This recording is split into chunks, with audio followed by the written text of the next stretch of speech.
निर्वैर होणे साधनाचे मूळ, निर्वैर होणे साधनाचे मूळ. येरते विल्हाळ सांडी मांडी, नाही चालो येत सोंग संपादनी.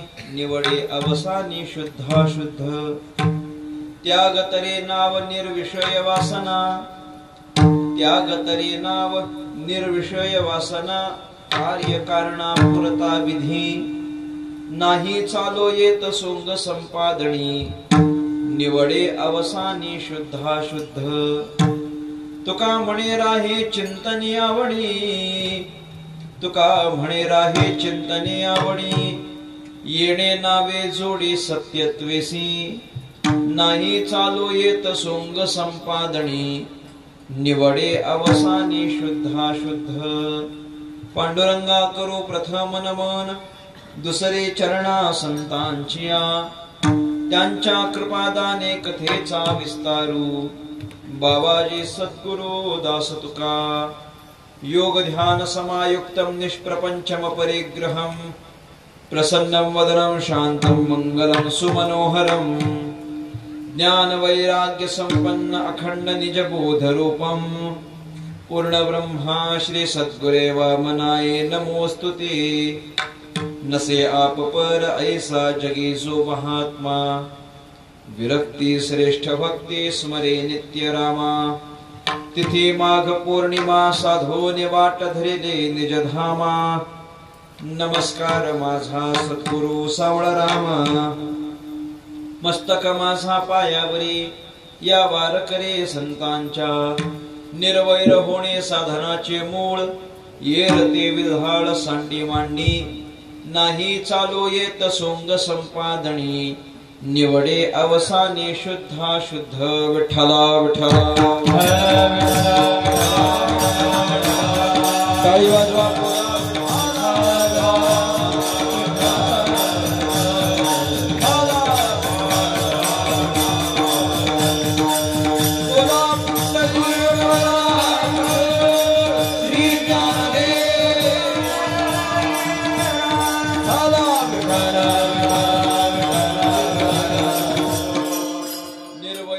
साधनाचे मूळ, येरते विल्हाळ सांडी मांडी. नाही चालो येत सोंग संपादनी. निवडे अवसानी शुद्धाशुद्ध. महाराष्ट्राचा आराध्य दैवत राजाधिराज भगवान श्री पंढरीनाथ परमात्मा, कैवल्य साम्राज्य चक्रवर्ती विश्वसंत महावैष्णव ज्ञानराज माऊली, स्वानंद सुखनिवासी प्रातः स्मरणीय ब्रह्मलीन सद्गुरु श्री वामन बाबा, सद्गुरु श्री सवाराम बाबा महाराज आदी करून सर्व साधू संतांच्या चरणी विनम्रपणे नतमस्तक होतो. माझ्या समोर उपस्थित माझ्यापेक्षा ज्ञानाने वयाने अनुभवाने ज्येष्ठ श्रेष्ठ कीर्तनकार प्रवचनकार मातृभगिनी श्रोता गायक वादक आदी करून कलाकार वर्ग, तुम्हा सर्वांच्या चरणी साष्टांग प्रणिपात करून परमात्म्याच्या संकीर्तनाला आरंभ करतो. विठ्ठला विठ्ठला.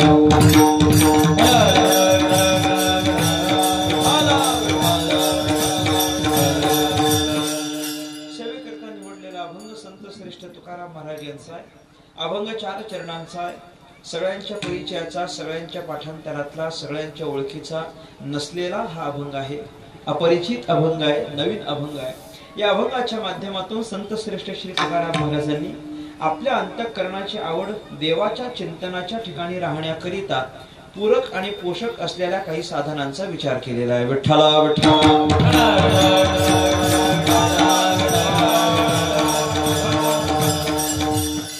अंतःकरणाची आवड ही देवाच्या भजनाकडे प्रवाहित व्हावी. भगवान परमात्म्याच्या चिंतनाची आपल्याला गोडी असावी. भगवंताच्या चिंतनाची आपल्या अंतःकरणाला आवड लागावी. याच्याकरिता जी जी साधनं आपल्याकडे असणं आवश्यक आहे, त्या काही साधनांचं चिंतन तुकाराम महाराजांनी या अभंगातून केलेलं आहे.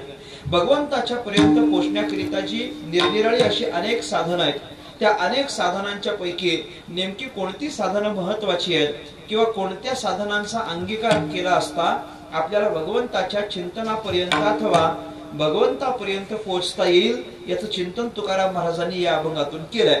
हे करण्याचं कारण असं आहे की देवापर्यंत पोहोचण्याचं साध्य हे एक जरी असलं तरी त्याच्यापर्यंत पोहोचण्याकरिता साधनं मात्र पुष्कळ आहेत. साध्य एकच आहे पण साधनं पुष्कळ आहेत. आणि ही अनेक साधनं एकाच वेळेला उपस्थित झाल्या कारणानं नेमका साध्यापर्यंत पोहोचण्याकरिता कुठल्या साधनाचा आपण स्वीकार केला पाहिजे याची गफलत साधकाला होण्याची शक्यता असते. साध्य एकच आहे आणि त्याच्याकरता साधनही एकच आहे म्हटल्यानंतर गफलत होत नाही. पण साध्य एकच आहे आणि त्याच्याकरता साधनं अनेक असतील तर माणसाच्या अंतःकरणाचा गोंधळ होतो. विठ्ठला विठ्ठला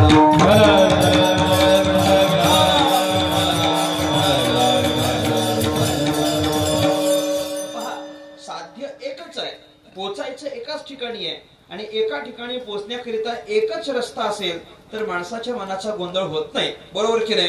पण एकाच ठिकाणी पोचायचं आहे आणि अनेक मार्ग असतील, अनेक रस्ते असतील तर माणसाच्या मनाचा गोंधळ होतो की नेमका कोणत्या रस्त्यानं जावं आणि कोणत्या रस्त्यानं जाऊ नये. तो अनेकांना विचारायला लागतो की बाबा ह्या मार्गाने जाऊ अथवा त्या मार्गाने जाऊ की अन्य कोणत्या मार्गाचा स्वीकार करू. याचं कारण आहे पोचायचं एकाच ठिकाणी आहे पण मार्ग मात्र अनेक आहेत. एकाच ठिकाणी पोहोचण्याकरिता एकच रस्ता आहे, गोंधळ होत नाही. एकाच ठिकाणी पोहोचण्याकरिता अनेक रस्ते आहेत, मग गोंधळ होतो. हा जसा व्यवहार आहे त्याप्रमाणे एकच साध्य आहे भगवंतापर्यंत पोहोचणं आणि त्याच्याकरिता एकच साधन असलं असतं तर माणसाचा गोंधळ झाला नसता. पण एकच साध्यापर्यंत पोहोचण्याकरिता म्हणजे देवापर्यंत पोहोचण्याकरिता अनेक निरनिराळे मार्ग, अनेक निरनिराळी साधनं उपलब्ध असल्या कारणानं नेमका कोणत्या साधनानं आपण गेलो पाहिजे आणि कोणत्या साधनाला बाजूला केलं पाहिजे असा गोंधळ साधकाच्या अंतःकरणाला होणं स्वाभाविक आहे. विठ्ठला विठ्ठला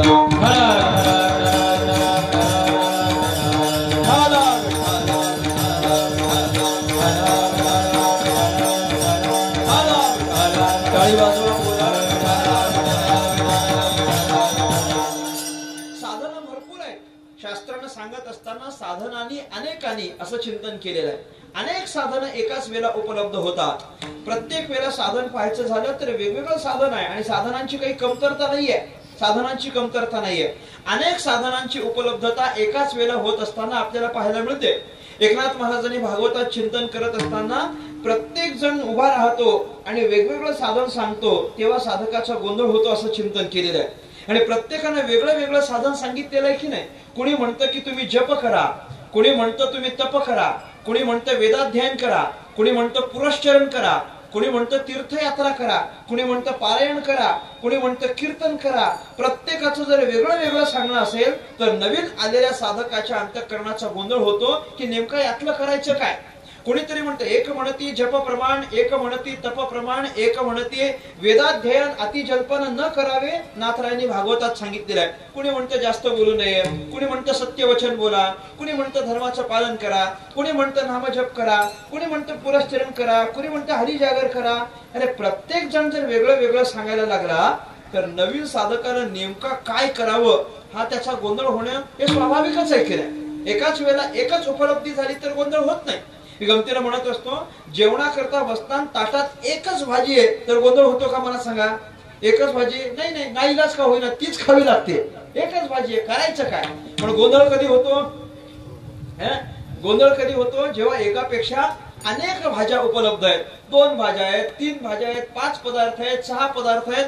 ते आमच्याकडे ते मुंबईकडे आता बुफे सिस्टीम असते. एखाद्या लग्नात गेलो, अलीकडे सप्त्यात पण झाले आता ते. आमच्याकडे बुफे सिस्टीम असते. बुफे सिस्टीम म्हणजे ते स्टॉल लावलेले असतात आणि 1-2 नाही भरपूर 20-25 पदार्थ तिथे उपलब्ध असतात. हे एवढे पदार्थ उपलब्ध असते की माणसाला नेमकं गडबड होते की यातलं आता काय खावं आणि काय खाऊ नये, काय काय खावं काय काय सोडावं. असं साधनांच्या बाबतीतही साधकाचं होऊ शकतं की देवापर्यंत पोहोचणं हे साध्य एकच आहे पण साधनं अनेक उपलब्ध झाल्या कारणानं त्याचा गोंधळ होऊ शकतो की नेमका यातल्या कोणत्या साधनाचा स्वीकार करावा आणि कोणत्या साधनाला टाकून द्यावं हा गोंधळ साधकाच्या अंतःकरणाचा असतो. त्याग भोग दुःख काय सांडावे त्याग भोग दुःख काय सांडावे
सांडावे मांडावे ऐसी धरिली जीवे माझ्या थोर आशंका, काय सांडावे आणि काय मांडावे ऐसी धरिली जीवे माझ्या थोर आशंका, पांगुळले मन काही नाठवे उपाय.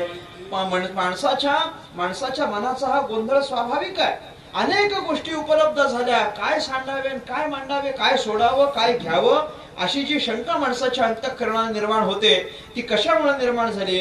अनेक साधनं एकत्र उपलब्ध झाली म्हणून निर्माण झाली. एकच येत असेल तर माणसाचा गोंधळ होत नाही. मी गमतीनं म्हणत असतो, ज्याला फक्त गाता येतं की नाही, ज्याला फक्त गाता येतं त्याला माहितीये की बाबा आपल्याला गायनच करायचं आहे. देवानं आपलं सगळं बळ आपल्या कंठात दिलेलं आहे आणि कंठ चांगला दिलेला असल्या कारणानं गायन हीच शक्ती आपल्याकडे आहे. या गायनाचाच आपण भरपूर अभ्यास करावा, भरपूर रियाज करावा आणि गायनाच्या माध्यमातूनच आपण संगीत भजन करून आपण भजनाच्या माध्यमातून देवाची भक्ती केली पाहिजे हे त्याला माहिती असतं. त्यामुळे तो दुसरं काही करत नाही. ज्याला फक्त गाता येतं तो फक्त गायनच करतो, दुसरं काही करत नाही. ज्याला फक्त वाजवता येतं त्याला माहिती आहे की बाबा आपलं सगळं बळ भगवंतानं आपल्या बोटातच दिलेलं आहे. बरोबर, गाणाऱ्याचं बळ कंठात, वाजवणाऱ्याचं बळ बोटात. ते प्रत्येकाचं बळ सांगितलेलं आहे की नाही. गाणाऱ्याचं बळ कंठात आहे, वाजवणाऱ्याचं बोटात आहे, बोलणाऱ्याचं ओठात आहे आणि खाणाऱ्याचं एवढं तुम्ही बोलत चला.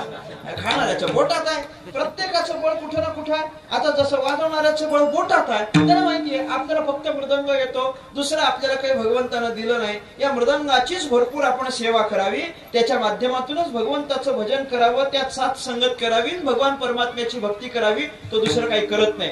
ज्याला फक्त कीर्तन येतं तो कीर्तनाचाच अभ्यास करतो, निरनिराळ्या चिंतनांच्या प्रक्रियांचा अभ्यास करतो, कीर्तन सोडवण्याचा प्रयत्न करतो, अभंग सोडवण्याचा प्रयत्न करतो, दुसरं तो काही करत नाही. ज्याला फक्त कथा करता येते तो निरनिराळ्या कथांचा अभ्यास करून निरनिराळे पुराण लोकांना सांगावे याच्याकरता प्रयत्न करतो, तो दुसरं काही करत नाही. म्हणजे ज्याला फक्त गाता येतं तो गायन करतो, वाजवता येतं तो वाजवतो, कीर्तन येतं ते कीर्तन करतो, कथा येतो तो कथा करतो. इथपर्यंत अडचण नसते. अडचण तेव्हा येते की जेव्हा एखादा असा असतो की त्याला सगळंच येतं. तुम्ही पहा ही गंमत सगळंच येतं, म्हणजे त्याला गाताही येतं, त्याला वाजवताही येतं, त्याला कीर्तनही करता येतं, कथाही करता येते, सगळंच जमतं ना. मग त्याचा फार मोठा गोंधळ असतो, कारण त्याला शेवटपर्यंत हेच कळत नाही की आपण नेमका काय करायचंय, नेमका काय करायचंय. सुरुवातीला त्याला वाटतं बाबा चांगलं बळ दिलेलं आहे भगवंतानं, वाजवता येतं आपल्याला म्हणून तो पकवाजाचे क्लासेस लावतो, 4-5 वर्ष शिकतो, 2-4 वर्ष समाजामध्ये जाऊन कथा कीर्तनामध्ये पकवाजाची सेवा करतो. नंतर त्याला असं वाटतं अरे याच्यापेक्षा आपण गायन शिकलो असतं बरं झालं असतं. देवानं चांगलं बळ दिलेलं आहे गायनाकरता. गायन शिकायला 4-5 वर्ष गेला, पुन्हा त्याच्यात 5-7 वर्ष निघून गेली, 2 वर्ष त्यानं मग समाजामध्ये जाऊन गायक म्हणून फिरायला लागला. नंतर त्याला कळून आलं की अरे हे असं करण्यापेक्षा फेटा बांधायला काय वाईट आहे, फेटा बांधला की आपण मोकळा. मग तो कीर्तन करता 4-5 वर्ष कीर्तनाचा अभ्यास केला, पण कीर्तन करायला लागला, 4-5 वर्ष त्याच्यात गेले. नंतर त्याच्या ध्यानात आलं असं कीर्तन करायचं म्हणजे फार अवघड आहे. का अवघड आहे? आज या गावाला, उद्या त्या गावाला, परवा त्या गावाला, याच्यापेक्षा कथा केलेली काय वाईट आहे. कथा केली म्हणजे 8 दिवस एकाच गावात, ठाईच वय सोनी.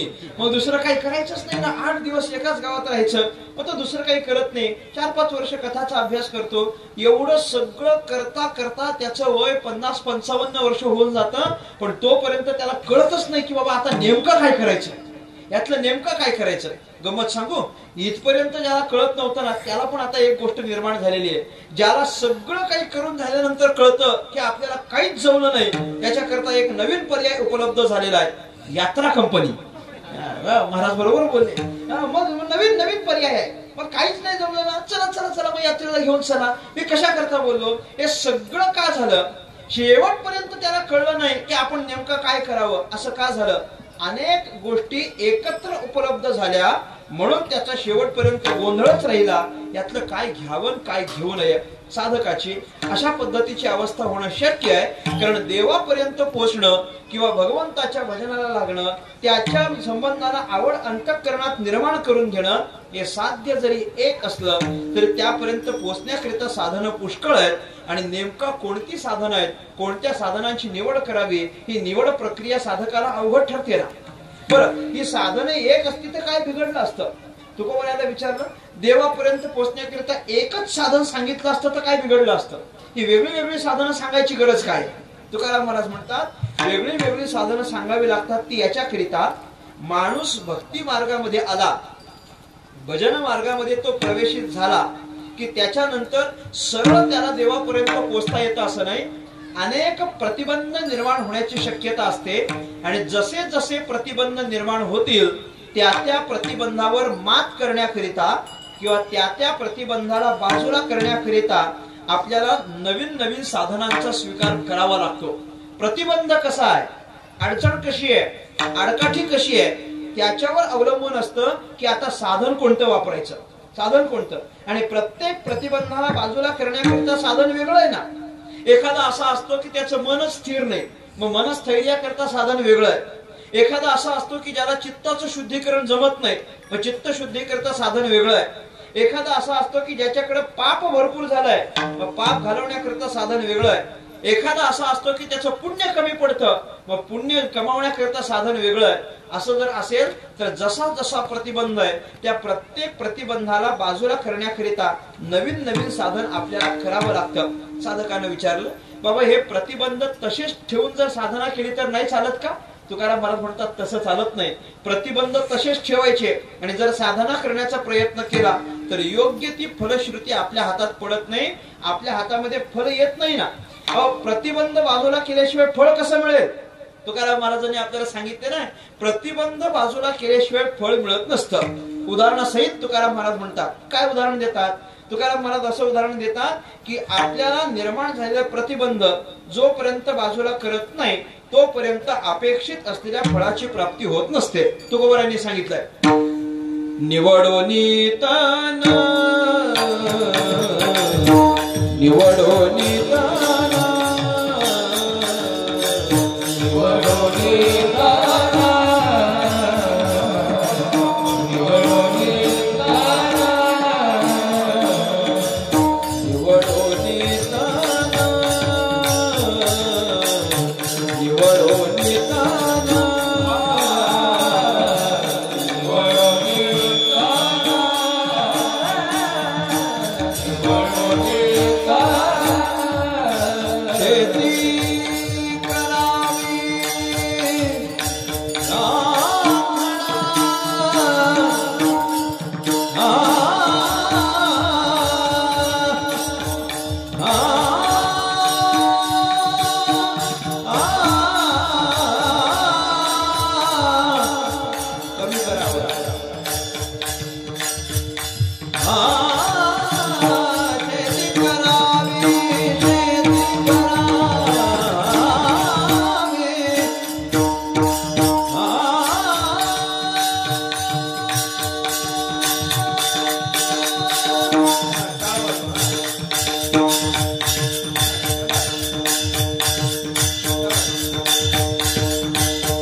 निवडावे तण किंवा निवडोनी तण शेती करावी राखण. तुकाराम महाराज उदाहरण देतात. शेती करायला घेतली, पाऊस पडला, नांगरणी झाली, पेरणी झाली.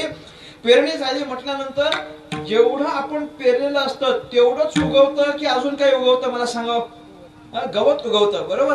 ते आपण पेरलेलं नसतं तरी ते उगवतं की नाही? उगवतं. मग हे आपण न पेरता वाढलेलं बिनकामाचं गवत ते तसंच ठेवायचं असतं की काढून फेकून द्यायचं असतं?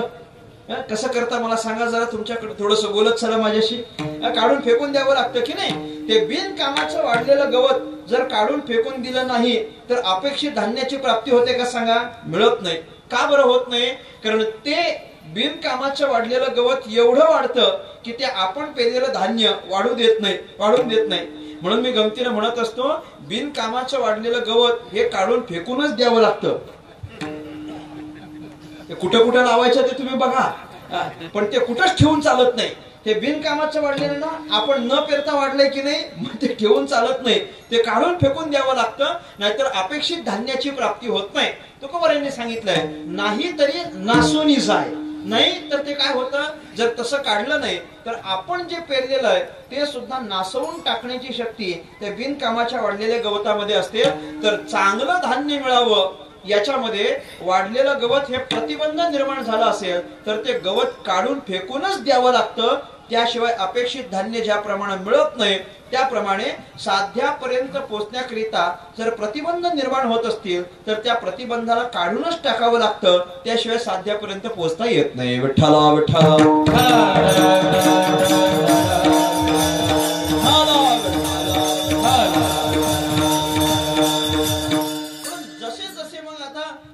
निर्माण होतील तशी तशी साधनं आपल्याला स्वीकारावी लागतील. बरं, प्रतिबंध पण एकच असतं असं नाही. वरचे दिसणारे प्रतिबंध वेगळे असतात आणि अंतःकरणात असलेले प्रतिबंध ते वेगळे असतात. वरच्या प्रतिबंधाकरिता असलेलं साधन वेगळं आहे, अंतःकरणातून असलेल्या प्रतिबंधाकरिता असलेलं साधन वेगळं आहे. मग ही जी अनेक साधनं निर्माण झाली असतील तर नेमका यातून कोणतं साधन स्वीकारावं हा गोंधळ त्या साधकाच्या अंतःकरणाला झालेला असतो. एक तर त्याला परमार्थाची फार काही रुची नसते. नवीन परमार्थामध्ये अध्यात्मामध्ये आला की आत्ता नेमकं आपण काय करावं अशी शंका उपस्थित होते. आणि प्रत्येक संतांनी साधूंनी पण दिलेलं उत्तर वेगळं नाव. मला सांगा, मी सगळ्या साधनांचा उहापोह करणार नाहीये. एक 2-3 साधनं जरी डोळ्यासमोर धरायची झाली तर असं म्हणा, एखादा मनुष्य नवीन परमार्थाला लागला. परमार्थ काय त्याला माहिती नव्हतं. आत्ता कुठं भजनाला यायला लागला. परमार्थ नवीन कळल्यानंतर त्यानं माऊलींना जाऊन विचारलं की बाबा आम्ही नेमका काय केलं पाहिजे, पहिलं साधन आम्ही काय करावं असं ज्ञानेश्वर महाराजांना विचारलं.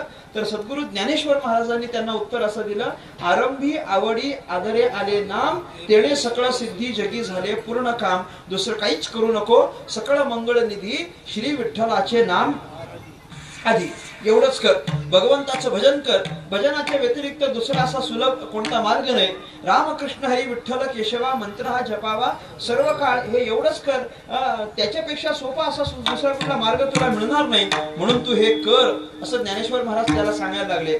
ते नाम सोपे रे रामकृष्ण गोविंद, वाचेशी सद्गत जपे आधी. हे सोपं आहे की नाही, म्हणून तू सोपं आहे, भजन कर.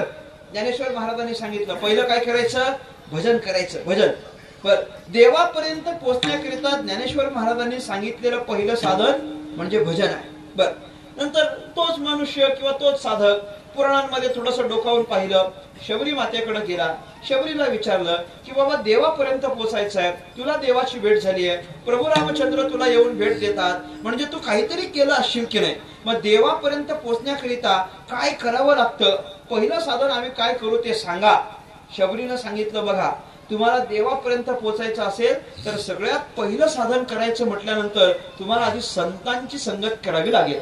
मला प्रभू रामाची भेट झाली ते मी काहीतरी केलं म्हणून असं नाही, मला अगोदर मातंग ऋषींची भेट होते, त्यानंतर त्यांच्या शब्दाच्या अनुसार मी वर्तन केलं आणि म्हणून मला प्रभू रामचंद्रांची भेट झाली असं असेल तर सगळ्यात महत्वाची आहे साधूची भेट, संतांची संगत. त्याच्यामुळे दुसरं काहीच करू नका. पहिलं काय करा, बोला.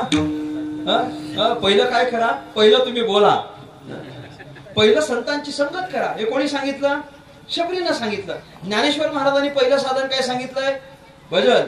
शबरीनं पहिलं साधन काय सांगितलंय, सत्संग. प्रत्येकाचं साधन वेगळं. हे जर तुम्ही जगद्गुरु शंकराचार्यांना जाऊन विचाराल, शंकराचार्यांनी सांगितले ना की सगळ्यात अगोदर जर तुम्हाला काय करायचं असेल तर ज्ञानाची प्राप्ती करून घ्यावी लागेल. विवेक चूडामणीमध्ये जगद्गुरु शंकराचार्यांचं मत आहे, आदौ नित्य वस्तू विवेक परिगण्यते, इहा मूत्र फलभोग विराग तद नंतर. या बाकीच्या गोष्टी नंतर. आधी काय, आदौ म्हणजे आधी, नित्य वस्तू विवेक परिगण्यते, आधी नित्य वस्तूचा विवेक. आणि नित्य वस्तू विवेक म्हणजेच ज्ञान. आधी ज्ञान मिळवावं लागेल. इहा मूत्र फलभोग विराग तद नंतर, वैराग्य वगैरे नंतरच्या गोष्टी झाल्या, पण आधी काय मिळवावं लागेल, ज्ञान. म्हणजे जगद्गुरु शंकराचार्यांच्या अनुसार पहिलं साधन आहे ज्ञान. शबरीच्या अनुसार पहिलं साधन आहे सत्संग. आणि ज्ञानेश्वर महाराजांच्या अनुसार पहिलं साधन आहे भजन. आता ही 3 जरी साधनं धरली, कमीत कमी मी बऱ्याच साधनांकडून तुम्हाला 3च साधनांपर्यंत घेऊन आलोय. 3 जरी साधनं धरली तरी या 3 साधनातून पण नेमका कुठलं साधन करावं हा गोंधळच आहे की नाही मला सांगावं. नेमका काय करावं, आधी काय करावं हा प्रश्न आहे. या सगळ्या गोंधळाला तुकाराम महाराज डोळ्यासमोर धरतात. तुकोबाराय म्हणतात मी तुम्हाला यातली सोडवणूक करून देतो. साधन कितीही असू द्या, अनेक साधनं, शेकडो साधनं असू द्या, अथवा तुम्ही विचारात घेतलेली 3 साधनं असू द्या, आपल्याला या साधनाद्वारे जर साध्यापर्यंत पोहोचायचं असेल तर मी तुम्हाला सांगतो साधन कोणतंही करा, पण त्या साधनाच्या पूर्वी त्याचं मूळ तुम्ही जाणून घेण्याचा प्रयत्न करा. प्रत्येक साधनाची एक मूळ स्थिती आहे, एक मूळ अवस्था आहे. त्या अवस्थेपर्यंत न पोहोचता कितीही साधना केली तरी ती फलद्रूप होणार नाहीत. त्यामुळे प्रत्येक साधनाच्या करण्याच्या पूर्वी त्या साधनाचं मूळ स्थिती काय असते ती मूळ स्थिती तुकाराम महाराजांनी वर्णन करून सांगितले. अभंगाचं पहिलं चरण. निर्वैर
साधनाचे मूळ येरते बेल्हाळ सांडी मांडी.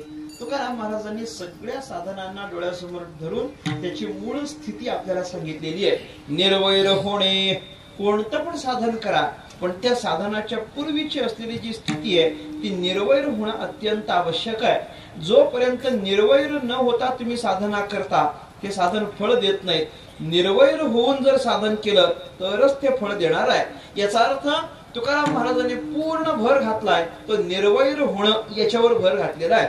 पण निर्वैर म्हणजे काय हे आपल्याला अभंगाच्या दृष्टीने समजून घेणं महत्वाचं आहे. आधी हे समजून घ्यावं लागेल की निर्वैर म्हणजे काय आणि निर्वैर म्हणजे काय हे समजून घेण्याकरिता आधी वैर म्हणजे काय हे समजून घ्यावं लागेल. बरं, आता वैर म्हणजे काय याच्याकरता कीर्तन करावं लागेल की तुम्हाला माहित आहे? वैर वैर वैराकरता कीर्तनाची गरज मला नाही वाटत वैराकरता कीर्तनाची गरज आहे. वैर सगळ्याला ठाऊक आहे. लहान मोठ्या प्रमाणात प्रत्येकाच्या ठिकाणी थोडाफार तरी वैर हा आहेच आहे. वैर नाही असा कोण माणूस आहे? प्रत्येकाच्या ठिकाणी वैर आहे. काहींच्या ठिकाणी सामान्य वैर असेल, काहींच्या ठिकाणी नैमित्तिक वैर असेल. वैराचे पण प्रकार आहेत. एक सामान्य वैर आहे आणि दुसरं नैमित्तिक वैर आहे. सामान्य वैर ते की जे निसर्ग निर्मित असतं आणि नैमित्तिक वैर ते की जे मनुष्य निर्मित असतं. निसर्गानं पण निर्माण करून ठेवलेले काही वैर आहेत ना. काही काही प्राण्यांमध्ये असलेले जे वैर आहेत ते पहा, ते स्वाभाविक वैर आहेत. त्याला काही कारण लागत नाही, निमित्त लागत नाही. निमित्त सापाचं आणि मुंगसाचं वैर आहे की नाही मला सांगा? वैर. त्याला काही निमित्त आहे का? काहीच निमित्त नाही, काही निमित्त नाही. पण निसर्गानं निर्माण करून ठेवल्याप्रमाणे सापाचं आणि मुंगसाचं हे कायमचं वैर आहे. आणि ते वैर असल्या कारणानं जेव्हा जेव्हा साप समोर येतं तेव्हा तेव्हा मुंगूस सापाला घाबरतं की नाही मला सांगावं? नाही? उलट झालं जरा? ठीक आहे, एवढंच चेक करायचं असतं, बाकी काही उद्देश नसतो त्यातला. म्हणजे प्रत्येक वेळेला मुंगूस समोर आला की साप मुंगसाला घाबरतं. आता बरोबर आहे का? बरोबर आहे. साप मुंगसाला घाबरलं, काय कारण होतं? काहीच कारण नाही. निसर्गानं निर्माण करून दिलेलं ते वैर आहे, म्हणून त्याला सामान्य वैर म्हणा. आणि मनुष्यानं काहीतरी निमित्त निर्माण करून वैर झालं की मग त्याला नैमित्तिक वैर म्हणा. मला सांगा, वाली आणि सुग्रीव हे दोघे भाऊ भाऊच आहेत की नाही? वैर असण्याचं काही कारण होतं का? नाही नाही. परंतु ते राज्य सत्ता आपल्यालाच हवी म्हणजे सत्तेचं कारण मध्ये निर्माण झालं आणि त्या कारणामुळे दोघा भावांमध्ये काय झालं? वैर झालं. कौरव आणि पांडव कोण आहेत?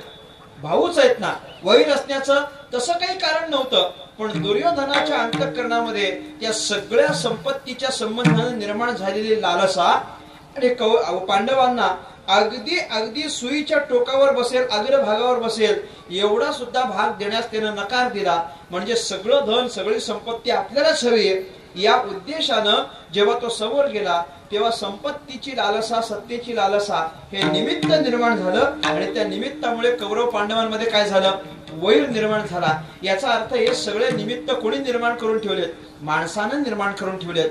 मनुष्यानं निर्माण केलेलं निमित्त आणि त्या निमित्तानं झालेलं वैर त्याला नैमित्तिक वैर म्हणा. आणि निसर्गानं निर्माण करून ठेवलेलं वैर त्याला सामान्य वैर म्हणा. विठ्ठला विठ्ठला. टाळी वाजवा.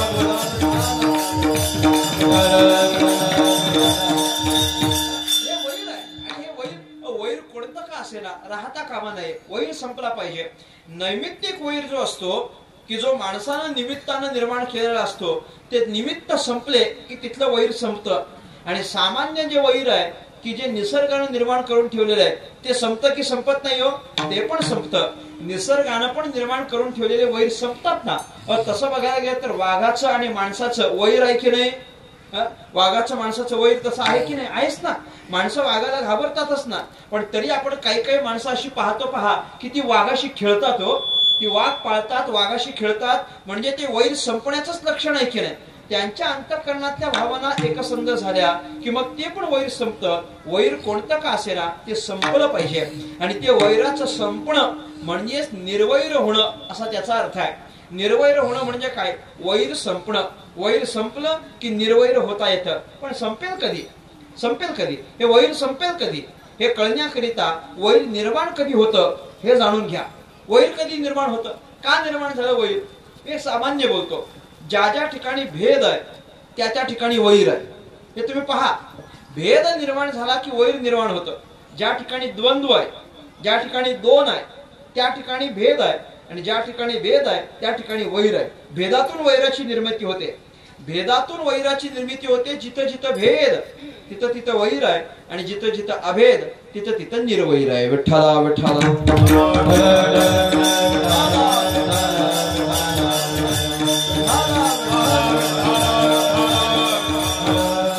अभेदाच्या ठिकाणी निर्वैराची स्थिती आहे, भेदाच्या ठिकाणी वैराची स्थिती आहे. भेद निर्माण झाला की वैर होणं हे स्वाभाविकच आहे.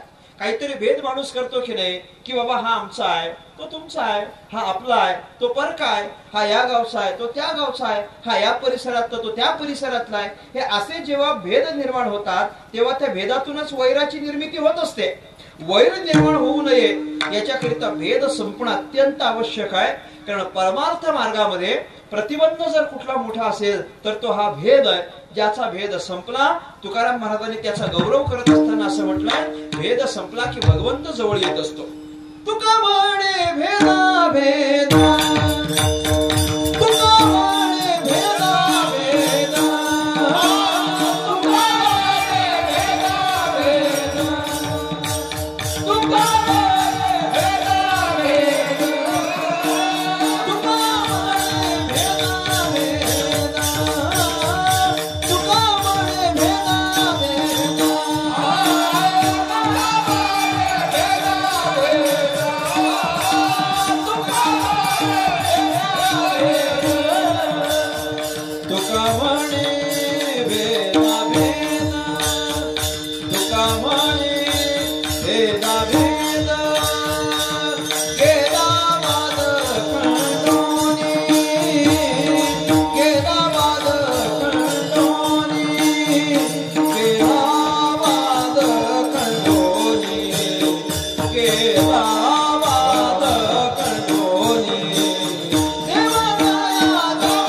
गेला वाद खंडोने देवतया जवळी असे पाप नाशे दर्शने जे तुकोबऱ्या म्हणतात. तुका म्हणे भेदा भेद गेला. गेला शब्द दोन्हीकडे लावायचा आहे.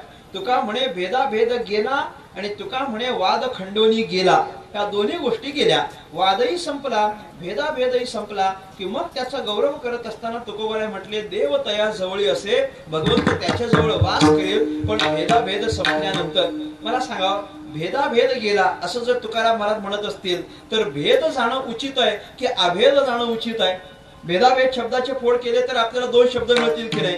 भेदाभेद फोड केले तर दोन शब्द मिळतात, एक आहे भेद आणि दुसरा अभेद. मग तुका म्हणे भेदाभेद गेला, याच्यामध्ये भेद पण गेला आणि अभेद, मग हे चालेल काय? भेद गेला पाहिजे की अभेद गेला पाहिजे? भेद गेला पाहिजे. आणि राहिलं काय पाहिजे? अभेद राहिला पाहिजे. मग तुकोबाऱ्या काय म्हटले? भेदाभेद गेला. असं कसं चालेल? भेदाभेद गेला असं कसं चालेल? ऐका, भेदाभेद हे शब्द जरी दोन वापरलेले असले तरी त्याचा अर्थ भेद हा एवढाच घ्यायचा असतो. काही बोलण्याच्या पद्धती असतात, बोलण्याच्या काही रीती असतात. त्या रीतीच्या अनुसार काही काही शब्द हे जोड शब्द असतात आणि ते एकत्रच वापरले जातात. ते एकत्र जरी वापरले असले तरी अर्थ मात्र एकाच शब्दाचा तिथं विवक्षित असतो. दोन्ही शब्दाचा अर्थ घ्यायचा नसतो. उदाहरणार्थ, एक उदाहरण म्हणून सांगित, एखादा मनुष्य जर समजा गावात आजारी पडला, घरातला माणूस कोणीतरी त्याला म्हणतो, ए बाबा जा बरं जरा त्या रामभाऊंची भेट घे आणि त्यांना काय ते बरं वाईट विचारून ये. आता बरं वाईट विचारून ये म्हणजे बरं विचारायचं की वाईट मला सांगावं? काय अपेक्षित असतं? बरं विचारावं की वाईट विचारावं? बोला ना थोडस माझ्याशी. बरं विचारावं ही अपेक्षा. वाईट विचारून येतं का कोणी? वाईट विचारायचं नसतं, फक्त ती बोलण्याची पद्धत असते की बरं वाईट कसं काय चाललंय, काय बरं वाईट. बरं वाईट विचारल्यानंतर वाईटच सांगायची सुरुवात केली तर ऐकील का कोणी? ऐकत नाही. बरं वाईट म्हटल्यानंतर जसं बरं हाच अर्थ आहे तसा भेदाभेद म्हटल्यानंतर भेद हाच अर्थ घ्यायचा असतो. बरं हे नाही पटलं, आणखी एक सांगतो. ते असं समजा बाजाराला गेलात, कपड्याच्या दुकानात गेलो, कपडे पसंत केले. पसंत केल्यानंतर त्या मालकाला कपड्याचा भाव विचारला, त्यानं भावही सांगितला. त्या कपड्याचा भाव जर आपल्याला परवडणारा नसेल तर तुम्ही त्या दुकानदाराला विचारता की नाही, अहो एवढं कुठं भाव, थोडं काही कमी जास्त करा. आता कमी जास्त म्हटल्यानंतर त्यांना सांगितलं 500 रुपये वाढवून जास्त म्हणून, तर तुम्ही देता का? नाही नाही. कमी जास्त म्हटलो अर्थ काय आहे? कमीच. कमी जास्त हे दोन शब्द जरी वापरले असले तरी अर्थ त्याच्यातून कमी हाच विवक्षित आहे. बरं वाईट मधून बरं हाच अर्थ घ्यायचा आहे. त्याप्रमाणे भेदाभेद याच्यातून भेद गेला हाच अर्थ घ्यायचा आहे. ही बोलण्याची एक रीती झाली, बोलण्याची एक पद्धती. तुका म्हणे भेदाभेद गेला, त्यामुळे भेद संपणं हे निर्वैराचं जर कारण असेल तर ज्या ठिकाणी भेद संपला त्या ठिकाणी अभेद निर्माण होतो आणि अभेदाची स्थिती झाली की निर्वैर होता येतं. विठ्ठला विठ्ठला.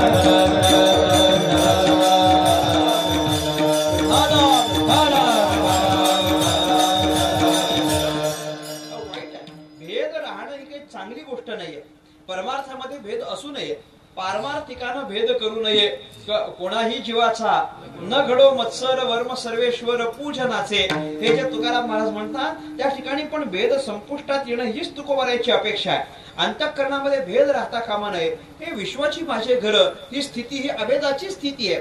जे जे भेटे भूत तेथे मानिजे भगवंत, हा भक्तियोग निश्चित जाणं माझा, ही अभेदाची स्थिती आहे. आणि हीच स्थिती येणं सगळ्या साधू संतांना अपेक्षित आहे. भेद वाईट आहे ना, प्रपंचामध्ये पण भेद वाईट आहे आणि परमार्थामध्ये सुद्धा भेद वाईटच आहे.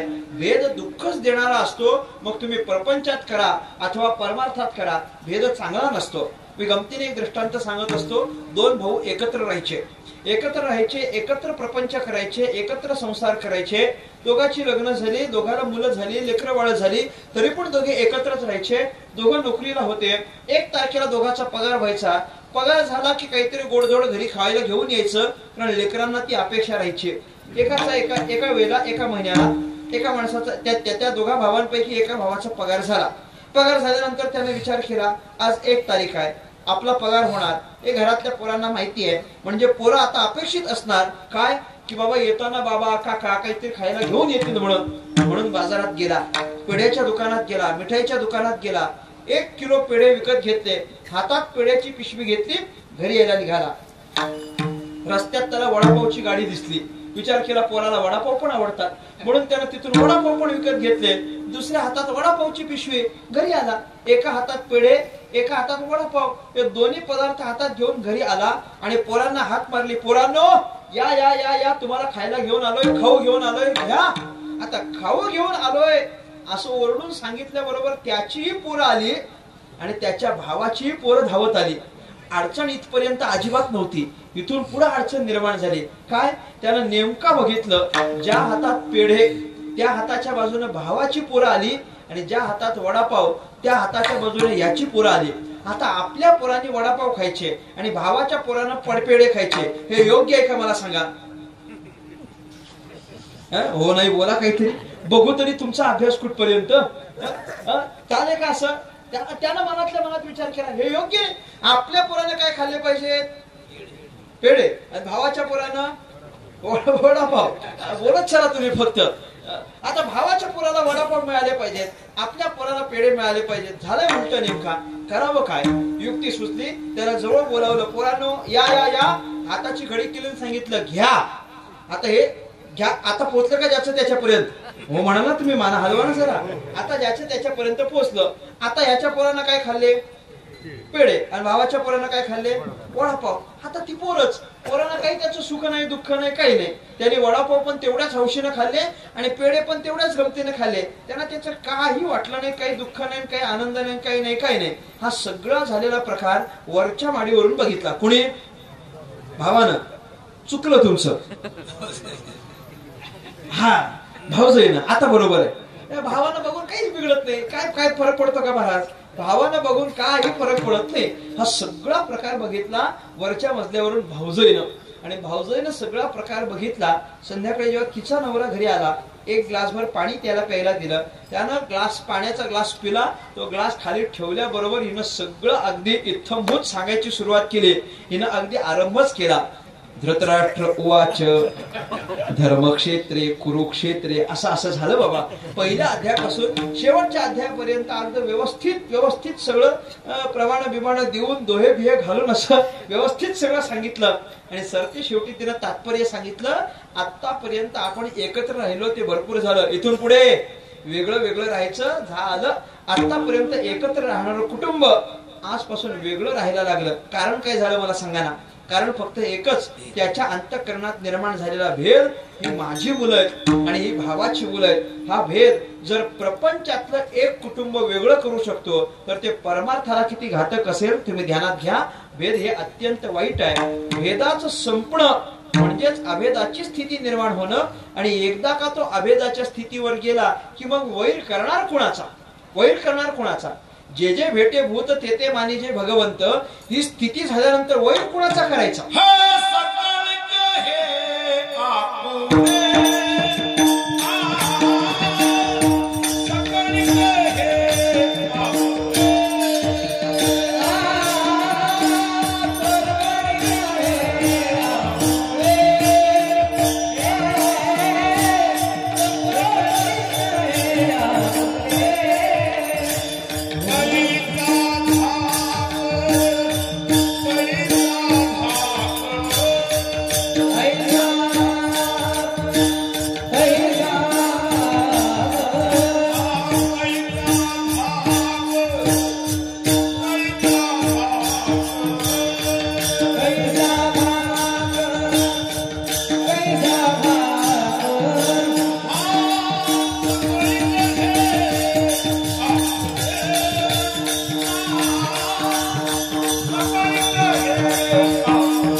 सकळीक आपुले ही स्थिती निर्माण झाली. नंतर मग वैर करणार कुणाचा?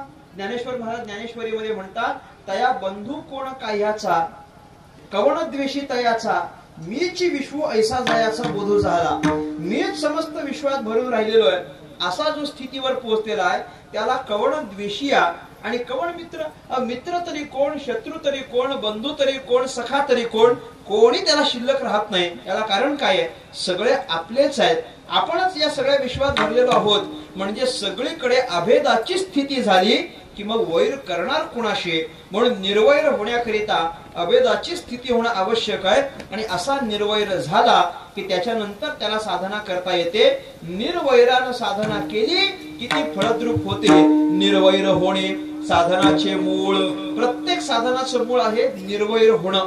पण अंतःकरणामध्ये वैर ठेवून जर साधना केली तर मग मात्र त्याचं फळ मिळत नाही. विठ्ठला विठ्ठला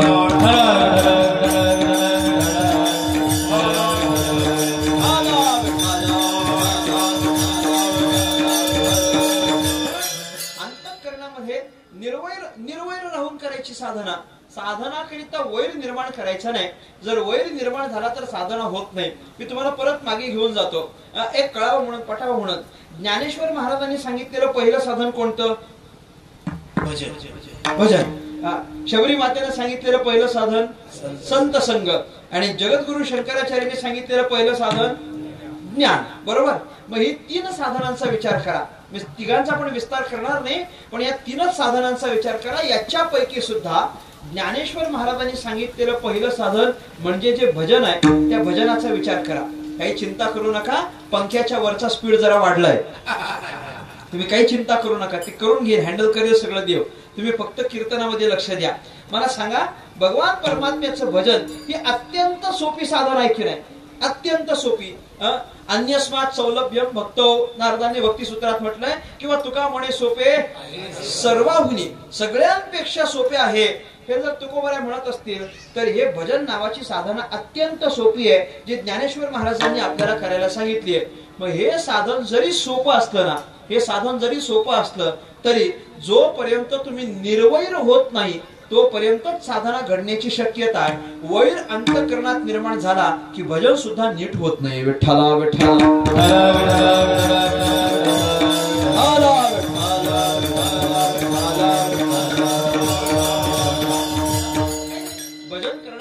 नामधारकाचं भजन चांगलं चालू असतं. भजन चांगलं गोड भजन चालू असतं. तो दुसरं काही मध्ये घेत नाही. भजन एके भजन सगळा पकवात स्वरात लावलेला, गायक मंडळी सगळी चांगली, साऊंड सिस्टम चांगली लागलेली, विणा गळ्यात घातलेला, व्यवस्थित नामस्मरण व्हावं म्हणून भजन करण्याकरिता प्रवृत्त झालेला, धर्म मंडपामध्ये उपस्थित अनेक लोकांच्या समवेत भजन करतो. गोड गळ्यानं त्याचं भजन सुरू असतं. तुकाराम तुकाराम तुकाराम तुकाराम, टाळी वाजवा. तुकाराम तुकाराम तुकाराम तुकाराम तुकाराम तुकाराम तुकाराम तुकाराम तुकाराम तुकाराम तुकाराम तुकाराम. बोला बोला तुकाराम तुकाराम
तुकाराम भजन करण्यात काही प्रतिबंध होता का?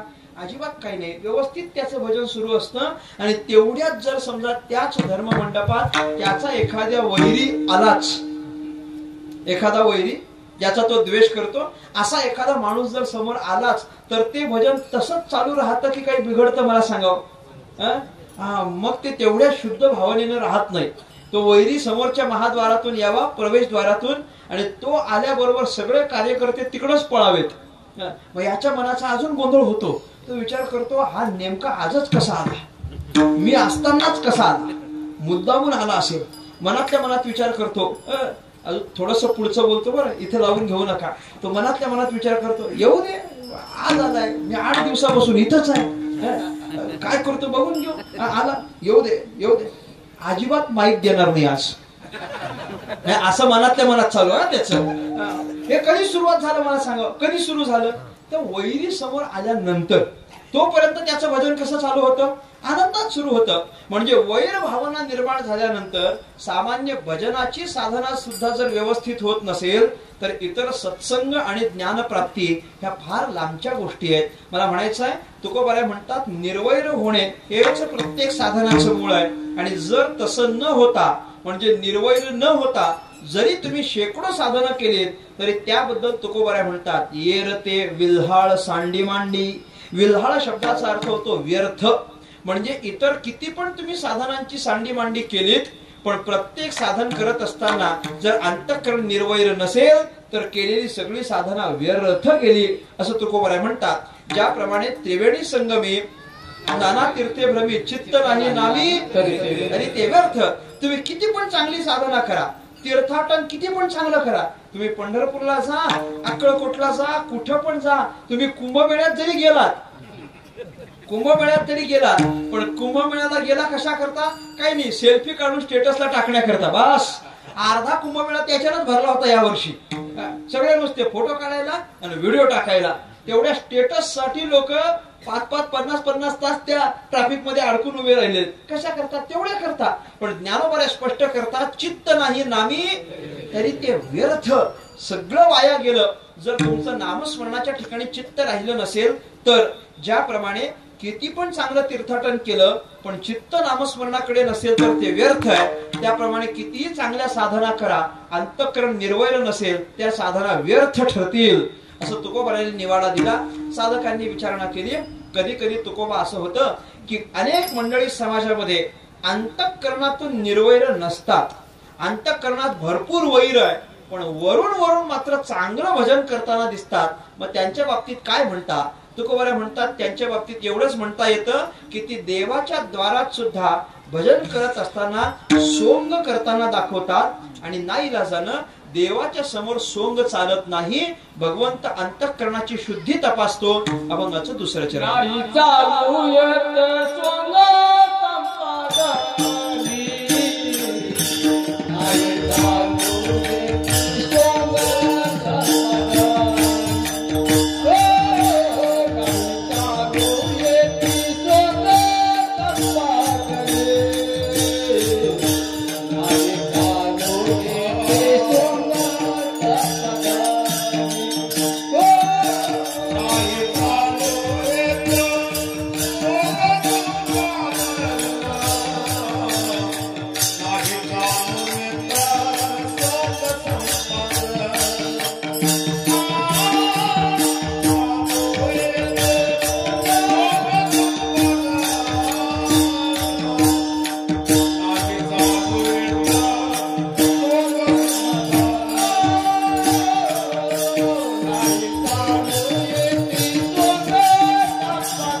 आणि शुद्धाशुद्ध.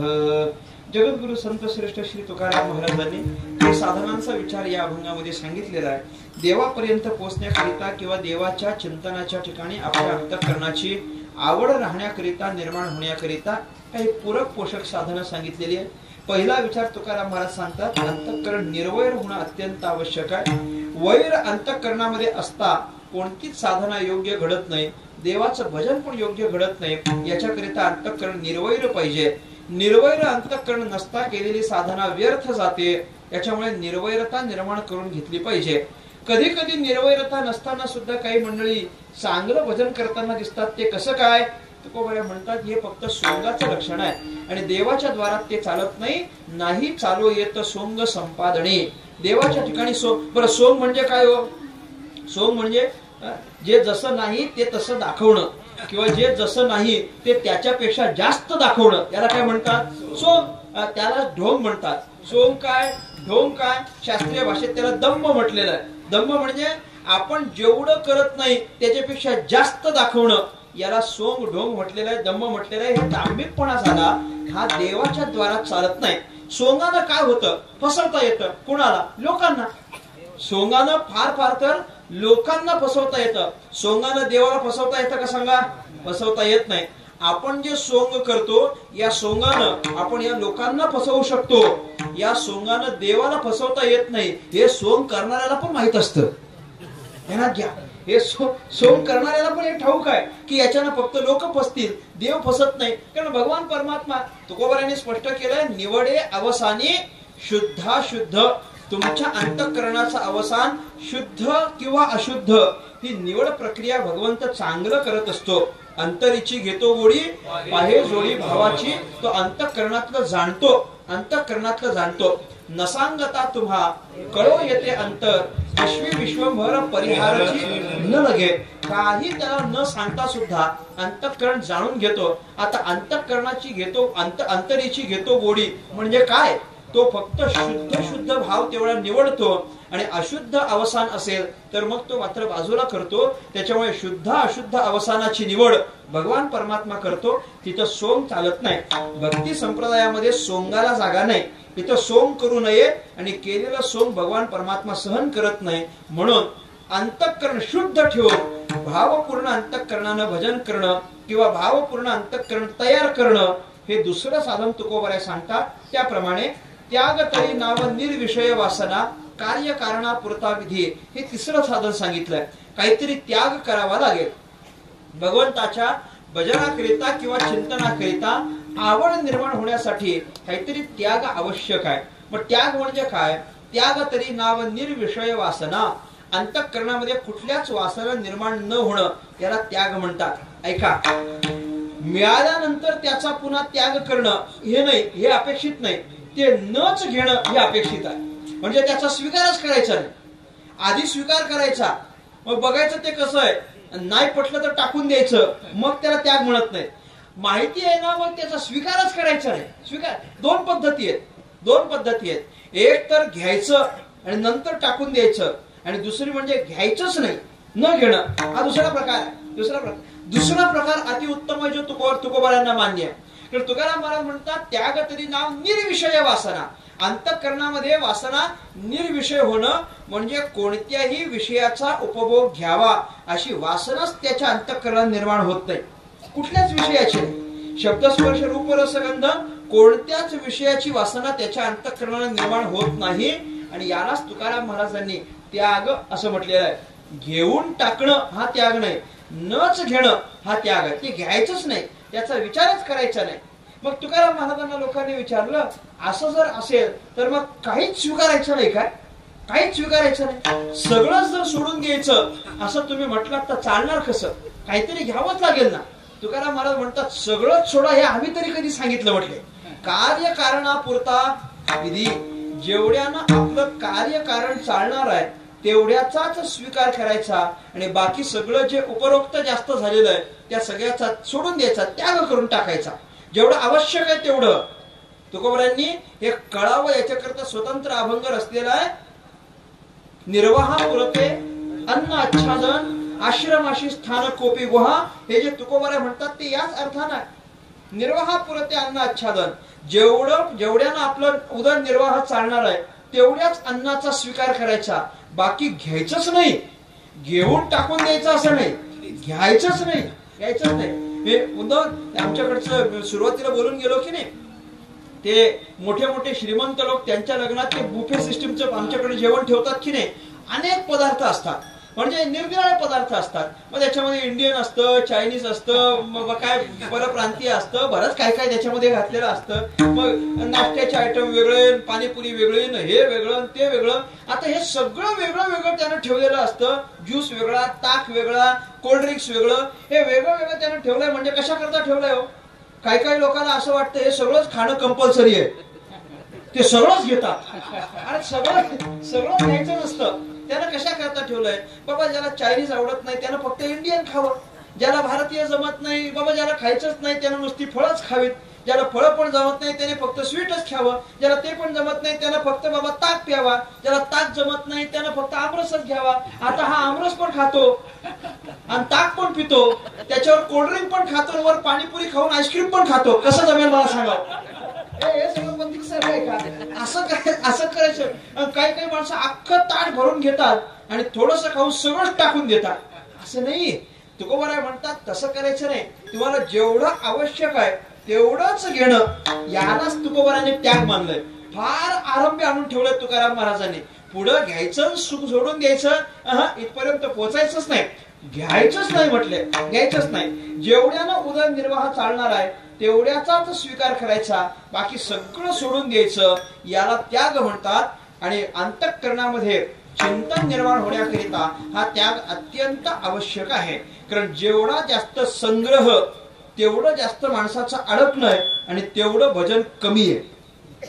हे समीकरण लक्षात घ्या. जेवढा जास्त संग्रह तेवढं भजन कमी, आणि जेवढा कमी संग्रह तेवढं भजन जास्त. हे समीकरण तुकोबारांनी सांगितलेलं आहे. संग्रह जास्त केला भजन कमी होतं, आणि संग्रह कमी केला भजन जास्त होतं. भजनाकरिता संग्रह कमी करायचा म्हणजे काय करायचा? निर्विषय वासना, यास त्याग आवश्यक आहे. म्हणजे काय झालं? पहिल्या चरणामध्ये निर्वैर होण्याकरिता आग्रह केला, दुसऱ्या चरणामध्ये अंतःकरण शुद्ध राहण्याकरिता आग्रह केला, आणि तिसऱ्या चरणामध्ये त्याग आपल्याकडून घडला पाहिजे असा आग्रह केला. म्हणजे त्याग, अंतःकरणाची शुद्धी आणि अंतःकरण निर्वैर, या तीन साधनांचा विचार तुकाराम महाराजांनी केला. आणि या तीनही साधनांना जवळ करून आपल्याला मिळवायचं काय आहे ते तुकाराम महाराज सांगतात अभंगाचं. तुका म्हणे नाही चिंतनी आवरे, तुका म्हणे राहे चिंतनी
ठिकाणी आवडी येणे नावे जोडी सत्यत्वेसी नाही चालू येत सोंग संपादनी निवडे अवसाने शुद्धाशुद्ध अंतःकरणाची आवड देवाच्या चिंतनाच्या ठिकाणी राहावी आणि तुकोबराय म्हणतात येणे नावे जोडी सत्यत्वेशी हीच खरी जोडी आहे. जोडी म्हणजे मिळकत. आज नरदेहाला आल्यानंतर मिळकत ती काय काय मिळवलं म्हणायचं. आपल्या अंतःकरणाची आवड भजनाच्या ठिकाणी राहत असेल तर हीच माणसाची खरी मिळकत आहे. भजनाला जावं वाटतं ही मिळकत आहे. कीर्तनाला जावं वाटतं ही मिळकत आहे. पारायणाला बसावं वाटतं ही मिळकत आहे. या सगळ्या जोडी आहेत म्हणजे मिळकती आहेत आणि ती मिळकत आपल्याला मिळवता यावी याच्याकरिता वरील 3 साधनांचा विचार तुकाराम महाराजांनी या अभंगातून केला. यथावकाश आपण अभंगाचं चिंतन करण्याचा प्रयत्न या ठिकाणी केला. ज्या पवित्र क्षेत्रामध्ये आपण उपस्थित आहोत असं पवित्र या भीमा नदीच्या तीरावर वसलेलं हे अत्यंत सुंदर असं जलालपूर आणि जलालपूरमध्ये जगद्गुरु संत श्रेष्ठ तुकाराम महाराजांच्या 375व्या वैकुंठ गमनाच्या वर्षपूर्तीच्या निमित्तानं संपन्न होत असलेला यंदाच्या वर्षातला हा अखंड हरिनाम सप्ताह आहे. यंदाचं हे 15वं वर्ष सप्ताहाचं आहे आणि 15व्या वर्षातली आजची ही 3ऱ्या दिवसाची कीर्तनाची सेवा माझ्यासारख्या एका सर्वसामान्य साधकाकडे सोपवली. तद्निमित्तानं या ठिकाणी कीर्तन रूपी सेवेकरिता उपस्थित झालो. या सप्ताहाचं पूर्ण मार्गदर्शन आणि आयोजक हरिभक्तीपरायण आदरणीय सुखदेव महाराज नानावरे सुखदेव महाराजांच्या आमंत्रणाद्वारे या ठिकाणी कीर्तनाकरिता उपस्थित झालो. मागच्या वेळेला जलालपूरमध्ये येण्याचा एकदा योग आला होता परंतु ज्यांच्या माध्यमातून एक मोठा असा उत्सव सिद्धटेकला संपन्न झाला. गुरुवर एक छोटे माऊली आणि माऊलींना काहीतरी अडचण असल्या कारणानं माऊलींनी फोन करून सांगितलं की बाबा आज मी सेवा करतो. मी म्हटलं आनंदाची गोष्ट आहे तेवढाच आम्ही विश्रांती करतो म्हटलं. आम्ही विश्रांती घेतली आणि या सिद्धटेकच्या सप्ताहाच्या संबंधानंच काहीसं मार्गदर्शन लोकांना व्हावं म्हणून त्या ठिकाणी माऊलींनी सेवा केली. म्हणजे तसं जलालपूर मधलं येणं हे दुसरं येणं आहे. सुखदेव महाराजांच्या आमंत्रणातून इथपर्यंत आलो. तसं रेल्वेचा प्रवास होता. 6:10 आम्ही दौंडला पोहोचलो होतो पण तिथलं अंतर मोठं आहे आणि इथून गाडी पोचायला तिथं जरा उशीर झाला म्हणून मला कीर्तनाकरता यायला उशीर झाला. त्याबद्दल सगळ्यांची दिलगिरी व्यक्त करतो. या ठिकाणी उपस्थित असलेली सगळीच गायनाचार्य मंडळी आमचे अविनाश महाराज जाधव या ठिकाणी उपस्थित आहेत. निळकंठ महाराज या ठिकाणी उपस्थित आहेत. आमचे अर्जुन महाराज या ठिकाणी उपस्थित आहेत. आपण चांगली मृदंगाची गायनाची आम्हाला साथ करत आहात आणि म्हणजे साथीपुरतीच साथ आहे तेवढा आम्हाला आनंददायी आहे. कारण बऱ्याच अलीकडं अनेक ठिकाणी कीर्तनाला उभं राहिल्यानंतर गायक आणि वादक यांच्या माईकचा आवाज ऐकल्यानंतर आम्हाला कीर्तन संपेपर्यंत भीती असते. भीती वाटत असते बाबा आता हे कीर्तन संपेपर्यंत कसं आम्ही सांभाळायचं. त्यातल्या त्यात आम्ही वयानं अधिकारानं कमी पडतो त्याच्यामुळे कोणाला बोलायचं कसं. बरं बोलल्यानंतर एखाद्याला राग आला तर जय विठ्ठल झाल्यावर त्यानं मध्येच गाडी अडवली तर याची पण आम्हाला मोठी भीती असते.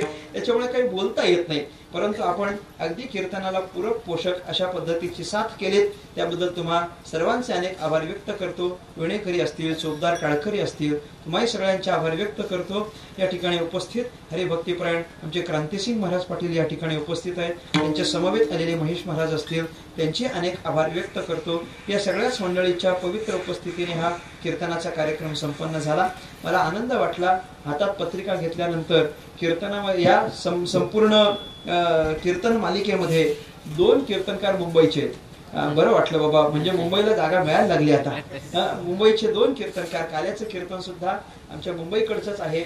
हरिभक्तीपरायण विक्रांत महाराज कोंडलेकर आमच्या परिसरातलं आणि वारकरी शिक्षण संस्थेमधून उत्तीर्ण झालेलं हे एक अत्यंत गोड असं व्यक्तिमत्व आहे. विक्रांत महाराज कोंडेकर वारकरी संप्रदायाला आणि वारकरी परंपरेला अनुसरून आणि वारकरी परंपरेला पूरक पोषक असं कीर्तन करणारं हे एक चांगलं व्यक्तिमत्व आहे. आमचे चांगले मित्र आहेत. आमच्या जवळचे मित्र आहेत आणि त्यांचं कीर्तन सुद्धा आपण जरूर ऐका. म्हणजे इतर दिवशी यायला नाही जमलं तर काल्याच्या दिवशी जरूर या. विक्रांत महाराजांचं आपण कीर्तन ऐका. एक सुहृद असलेलं ते व्यक्तिमत्व आहे आणि महाराजांनी त्यांना त्यांच्याकडे काल्याची कीर्तनाची सेवा सुपूर्त केलेली आहे. एक चांगलं वाटलं पाहून महाराजांचा फोटो महाराजांचं नाव. त्यामुळे आमच्या परिसरातलं कोणीतरी असं दिसलं म्हणजे असं आमचं तुमचं आम्हाला काही करायचं नाही बरं. नाही तर तुम्ही म्हणाल निर्वैर होणे. परंतु एक आपल्या प्रांताचा आपल्याला जसा स्वाभिमान असावा तशी ही सगळीच मंडळी विक्रांत महाराज असतील किंवा 1-2 वर्षापूर्वी उत्तीर्ण झालेले आमचे जितेंद्र महाराज पाटील आमणेकर असतील की जे संस्थेतून 5व्या क्रमांकाने उत्तीर्ण झाले, किंवा एक 10 वर्षापूर्वी रवींद्र महाराज मांडे की ते संस्थेमधून 1ल्या क्रमांकाने उत्तीर्ण झाले. अशी जी काही संस्थेतली मंडळी आमच्याकडे आहे या सगळ्यांमधलं हे एक वारकरी रत्न आहे. त्यामुळे त्यांची कीर्तनाची सेवा आहे. आज आम्हाला आपण पाचारण केलं, वेळेत उपस्थित राहून कीर्तन करण्याचा प्रयत्न केला. झालेली ही सेवा प्रभू रामचंद्रांच्या चरणी, जगद्गुरु तुकाराम महाराजांच्या चरणी समर्पित करतो. सेवेला पूर्ण विराम देतो. मला वाटतं हे वारकरी परंपरा का आपली परंपरा, आपली परंपरा म्हणजेच वारकरी परंपरा. पण आपली परंपरा हे युट्यूब चॅनल आहे आणि त्याच्यावर हे सगळे कीर्तन लाईव्ह स्ट्रीम होतात. त्यामुळे त्यांचे अनेक आभार व्यक्त करून माझ्या वाणीला पूर्ण विराम. विठ्ठल जय जय विठ्ठल, विठ्ठल जय जय विठ्ठल, जय विठ्ठल जय जय विठ्ठल, विठ्ठल जय जय जय